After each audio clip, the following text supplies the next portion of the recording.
Maruti Suzuki എന്നത് ഇന്ത്യയുടെ car സ്വപ്നം യാഥാർത്ഥ്യമാക്കുന്നതിനു വേണ്ടിയുള്ള ഒരു കാർ മാനുഫാക്ചറിംഗ് കമ്പനി എന്ന് തന്നെ പറയാം. പക്ഷേ എടുത്തു പറയേണ്ടത്, മാരുതി സുസുക്കി എന്ന് പറയുമ്പോൾ തന്നെ അവരുടെ ഐഡന്റിക്കൽ ആയിട്ടുള്ള സ്മോൾ കാറുകളുടെ വിൽപ്പന നാൾക്കുനാൾ കുറഞ്ഞുകൊണ്ടിരിക്കുകയാണ്. ഇതിന്റെ മുഖ്യമായ കാരണം ഇന്ത്യക്കാർ അധികമായി SUV-കളെ ഇഷ്ടപ്പെടുന്നതും മറ്റു ബ്രാൻഡുകളുടെ കടന്നുവരവും ബിൽഡ് ക്വാളിറ്റിയും സേഫ്റ്റി എന്നുള്ള വലിയൊരു ഘടകവും മാത്രമല്ല എക്കണോമിക് ഫാക്ടർ ഇംപ്രൂവ് ആകുന്നതുകൊണ്ടുകൂടിയാണ്. ഇങ്ങനെയുള്ള പല കാരണങ്ങൾ ഉണ്ടെങ്കിലും മാരുതി സുസുക്കി അവരുടെ small car strategy വിട്ടുകൊടുക്കുന്നില്ല.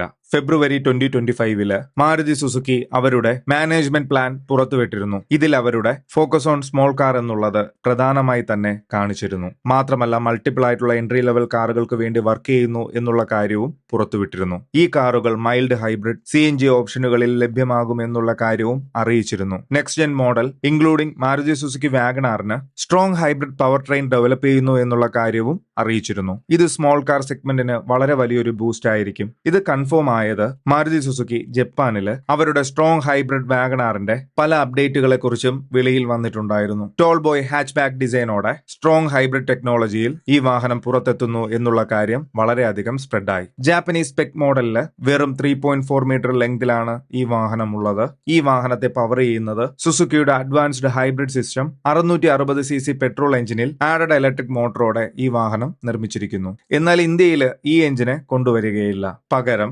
1.2 litre 3 cylinder petrol എഞ്ചിനോടെ ഫുൾ ഹൈബ്രിഡ് ടെക്നോളജിയോടെ ഈ വാഹനം ഇന്ത്യയിലെത്തിക്കും. ഇന്ത്യയിൽ ഇലക്ട്രിക് കാർ വാങ്ങുന്നവരുടെ എണ്ണം കൂടി വരുന്നതിന്റെ മുഖ്യമായ കാരണങ്ങളിൽ ഒന്ന് GST വെറും 5% മാത്രമാണ് ഇലക്ട്രിക് കാറുകൾക്ക്. എന്നാൽ ഹൈബ്രിഡ് കാറുകൾക്ക് പെട്രോൾ കാറുകളുടെ അതേ GST ആണ് നൽകേണ്ടത്. ഹൈബ്രിഡ് കാറുകൾക്ക് GSTയിൽ കുറവ് ഏർപ്പെടുത്തിയിരുന്നു എങ്കിൽ സ്മോൾ കാർ സെഗ്മെന്റിൽ തന്നെ വളരെയധികം ഹൈബ്രിഡ് കാറുകൾ നിരത്തിൽ മാരുതി സുസുക്കി തന്നെ എത്തിച്ചേനെ. ഇതിനുവേണ്ടി മാരുതി സുസുക്കി വളരെയധികം ഇൻവെസ്റ്റും ചെയ്യുമായിരുന്നു. ഈ പുതിയ വാഗണാർ ഹൈബ്രിഡ് ടെക്നോളജിയോടെ ഇന്ത്യയിൽ വരികയാണെങ്കിൽ 30 കിലോമീറ്ററിനും അധികമായ മൈലേജ് കണക്കുകൂട്ടാം. മാത്രമല്ല റൈസിംഗ് ഫ്യൂൽ കോസ്റ്റും ഇഷ്യൂ ആയിട്ട് ജനങ്ങൾക്കിടയിൽ വരില്ലായിരുന്നു. ഈ പുതിയ വാഗണാർ ഇന്ത്യയിലേക്ക് വരുന്നതിന് വേണ്ടി ഗവൺമെന്റ് പോളിസീസിലും സുസുക്കിയുടെ ഫ്യൂച്ചർ പ്ലാനും ഇൻലൈനിൽ വന്നാൽ മാത്രമേ സാധ്യമാവുകയുള്ളൂ. നിങ്ങളിൽ എത്ര പേർ മാരുതി സുസുക്കി വാഗണാർ ഹൈബ്രിഡ് ഇന്ത്യയിലേക്ക് വരണമെന്ന് ആഗ്രഹിക്കുന്നു? വന്നാൽ അത് എത്രമാത്രം സക്സസ് ആയിരിക്കും എന്നുള്ള എല്ലാ വിവരങ്ങളും കമന്റ് സെക്ഷനിൽ ഉറപ്പായിട്ടും